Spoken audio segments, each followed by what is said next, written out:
Dalle infusioni più volte a settimana necessarie per prevenire il sanguinamento a un'unica somministrazione per via endovenosa. È una vera e propria rivoluzione per i malati di emofilia e la terapia genica che la clinica medica Prima ha effettuato su un paziente di 53 anni affetto da questa malattia rara e congenita causata da un deficit di alcune proteine della coagulazione del sangue. La terapia dell'emofilia è una terapia che è basata fondamentalmente sulla somministrazione della proteina che manca, in questo caso era il fattore ottavo nell'emofilia A, e quindi questi sono pazienti che per la loro vita, tutta la loro esistenza sono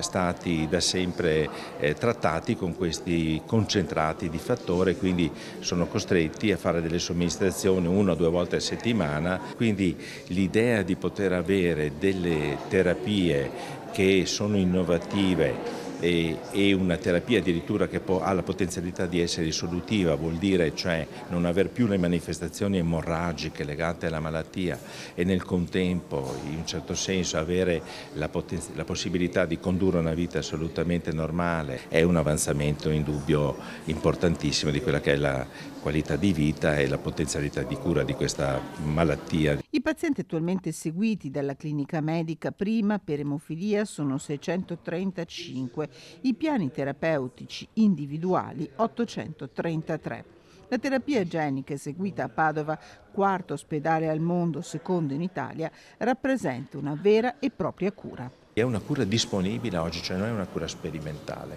è una cura disponibile per i pazienti, quindi questa è la cosa bella, cioè il fatto di poterla portare poi al mondo reale. Il tema costi assolutamente non esiste, anzi spingiamo sempre di più nel versante appunto ricerca proprio per sviluppare percorsi terapeutici che sono sì costosi ma che servono alla nostra gente.